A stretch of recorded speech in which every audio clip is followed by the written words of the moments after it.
तर मंडळी आता आम्ही येऊन पोचलो आहोत पंढरपुरामध्ये. तर मंडळी असं म्हणतात की आपल्या पंढरपुरातील विठ्ठल रुक्मिणीचं दर्शन घेण्याआधी चंद्रभागेच्या पवित्र पाण्याने आंघोळ करून नंतरच आपल्या विठोबाचं दर्शन घ्यायला जायला पाहिजे.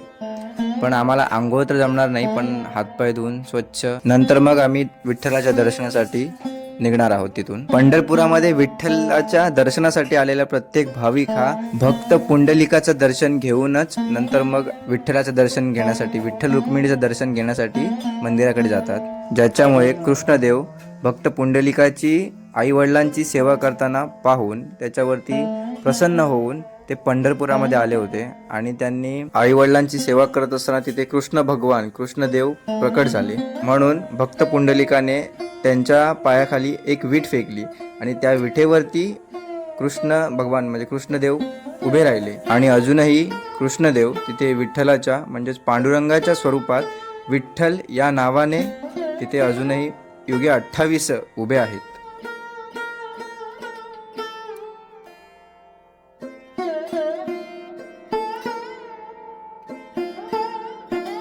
मंडळी, विठ्ठलाचं दर्शन झाल्यावरती, पांडुरंगाचं दर्शन झाल्यावरती आपल्याला या पश्चिम द्वारातूनच परत बाहेर यायचं आहे.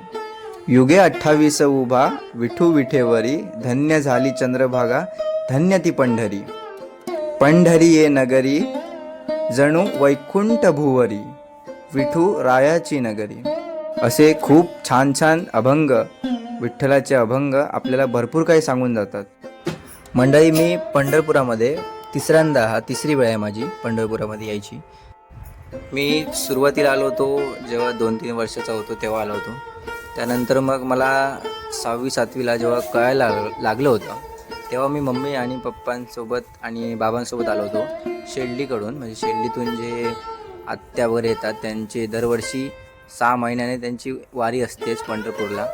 तर त्यांच्यासोबत त्यांच्या ट्रकातून आम्ही आलो होतो. मम्मी पप्पा, मी आणि बाबा, बाई काका आणि ही सर्व फॅमिली पहिल्यांदाच आलेत पंढरपूरमध्ये. तर मंडळी, आता आपण चालत चालत पोचलो आहे चंद्रभागेच्या तीरी. आजची भेट ही आमच्यासाठी धावती भेट आहे विठ्ठलाची, कारण आम्ही 2 दिवसामध्ये 4 ठिकाणी फिरलो आहे. आता हा आमचं शेवटचं तीर्थक्षेत्र आहे म्हणजेच पंढरपूर. याच्या आधी आम्ही गाणगापूर, अक्कलकोट आणि तुळजापूर, त्यानंतर आता पंढरपूर. तर मंडळी, तुम्ही बघू शकता आपल्या चंद्रभागेच्या तीरी भक्त पुंडलिकाचं मंदिर आहे. आजचा दिवस विशेष नसल्यामुळे जास्त गर्दीसुद्धा दिसत नाही आहे आणि खूप वर्षानंतर आल्यावरती स्वच्छतासुद्धा चांगली दिसते.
तर मंडळी, आम्ही आता चंद्रभागेच्या पवित्र पाण्यामधून हातपाय धुवून आलो आहोत आणि आता आम्ही चाललो आहे दर्शनासाठी. तर पहिले आम्ही इथे आमच्या सगळ्यांच्या चपला ठेवतो, कारण आम्ही इथे जवळपास रूम नव्हती घेतली.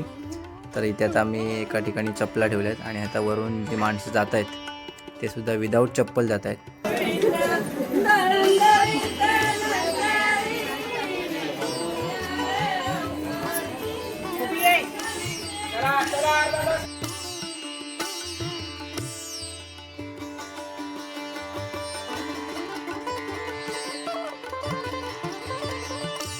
खूप वेळ चालल्यानंतर आम्हाला रांगेमध्ये घुसायची एक जागा भेटली, तर तिथून आता आम्ही आतमध्ये आलो आहे. आम्ही आतमध्ये घुसल्यावरती आमच्या मागोमाग अजून वारकरी आलेत.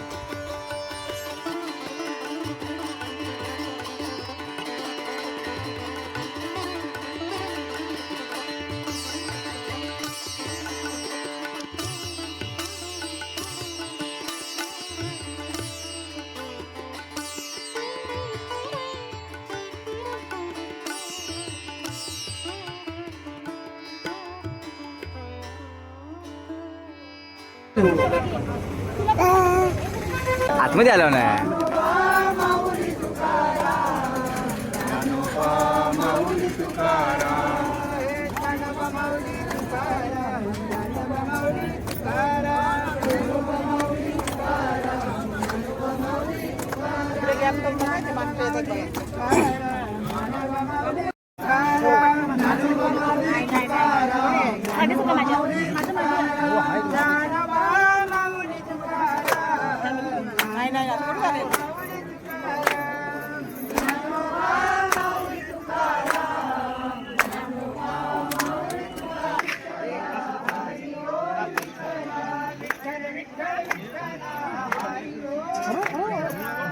पडेल पुढे हाता पाडलं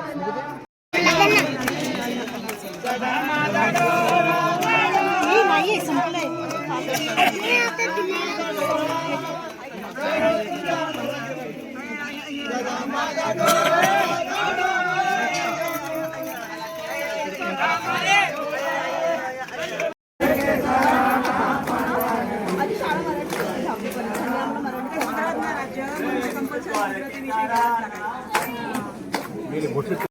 आमच्या मागे पुढे चालणाऱ्या वारकऱ्यांच्या अभंगाला आम्ही साथीला साथ देऊन आम्ही आमची अशी ही पायीवारी पुढे पुढे चालत होतो. नंतर मग मला मोबाईल पण ठेवायला लागणार आहे, कारण आतमध्ये मोबाईलसुद्धा अलाव नसेल. जसं जसं विठ्ठलाच्या आपण जवळ चाललो आहे तसं तसं आमची आतुरतासुद्धा वाढली होती. खूप वर्षानंतर आपल्या भगवंताला, आपल्या विठुरायाला भेटण्याची जी उत्सुकता आहे, जी मनामध्ये अंतर्मनामध्ये जागी झालेली इच्छा आहे, ती पूर्ण जशी होत चालली तशी आमच्या चेहऱ्यावरचा जो आनंद आहे ना, तो खुलून येतो आहे.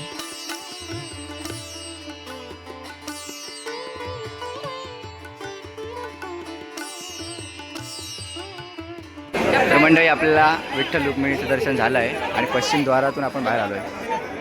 आता आपण चाललो आहोत आपल्या चपल्यामध्ये आणि चांगलं दर्शन झालं. आपल्या त्या पूर्ण बिल्डिंगमध्ये आपल्याला फिरावं नाही लागलं. ही सर्व मंडळी आपल्यासोबत होती.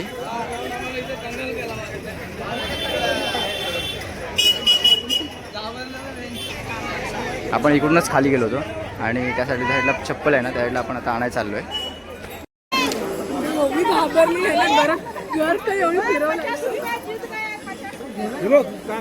आम्ही खूप नशीबवान आहोत. आम्हाला वाटलं की आता आम्हाला 4-5 तास इथं जातील आणि सांगताना तर खूप सांगितलं होतं लोकांनी इथल्या की भरपूर वेळ लागेल वगैरे, 4-5 तास. पण आम्हाला वाटतं 2 तास पण पूर्ण आलेच नाहीत. आत्ता वाजलेत 5:45. तर त्या टायमाला आता आम्ही 4 वाजता गेलो होतो आणि अशा प्रकारे आमचं दर्शन चांगलं झालं आहे.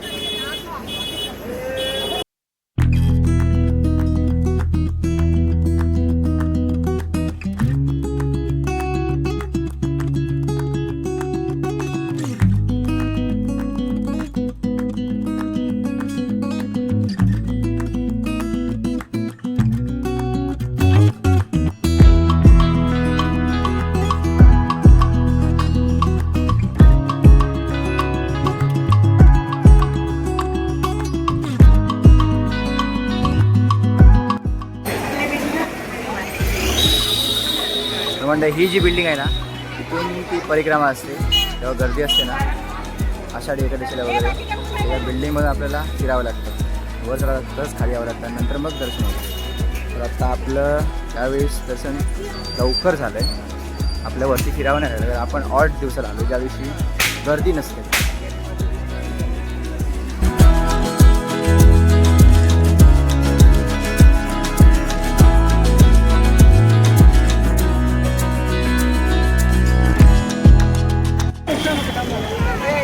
मंडळी पूर्ण पंढरपुरामध्ये लाईट गेलेली आहे अशा प्रकारे सगळीकडे अंधार अंधार.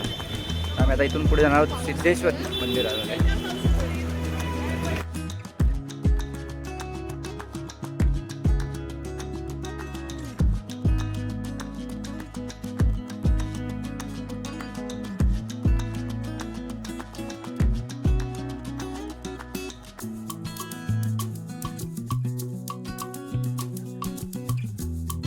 तर मंडळी हीच ती मूर्ती जी माझ्या मित्रासाठी घेतली. तर त्यांच्या बायकोने सांगितली होती की मला एक विठ्ठल रुक्मिणीची मूर्ती पाहिजे आणि त्यांच्या बायकोची आपल्या विठ्ठलावरती खूप श्रद्धा आहे आणि ते आहेत हरियाणामधले. मंडळी पंढरपुरामध्ये विठ्ठल आणि रुक्मिणी यांच्या जे स्थान आहे ते लांब लांब आहे. विठ्ठल एका ठिकाणी आणि रुक्मिणी त्याच्या मागे आहे. त्याचं कारण काय आहे मी तर यांना सांगितलं पण आपण एक प्रॉपर गुगलवरून सर्च केलं आहे तर तेच कारण आहे. एक सिस्टमॅटिक पद्धतीने होईल म्हणून सांगितलंच. तर आपण ऐकूया. तुम्ही जर कधी ऐकलं नसाल की आपली पंढरपूरची रुक्मिणी आणि विठ्ठल हे एकमेकापासून लांब आहे. पंढरपुरात विठ्ठल आणि रुक्मिणी यांचे मंदिर वेगळे असण्याचे कारण अशी आख्यायिका आहे की रुक्मिणी एकेकाळी रुसून श्रीकृष्णापासून दूर गेली होती आणि त्यानंतर रुक्मिणीला शोधत श्रीकृष्ण पंढरपूरला आले. यापूर्वी श्रीकृष्णाने भक्त पुंडलिकासाठी विटेवर उभे राहण्याचे वचन दिले होते म्हणून पंढरपुरात विठ्ठलाचे मंदिर आणि रुक्मिणीचे मंदिर हे वेगळे आहे. रुक्मिणी पौराणिक कथेनुसार रुक्मिणी एकदा श्रीकृष्णावर नाराज होऊन द्वारका सोडून निघून गेली होती. श्रीकृष्णाचे पंढरपुरात आगमन म्हणजे रुक्मिणीला शोधण्यासाठी श्रीकृष्ण पंढरपुराला आले.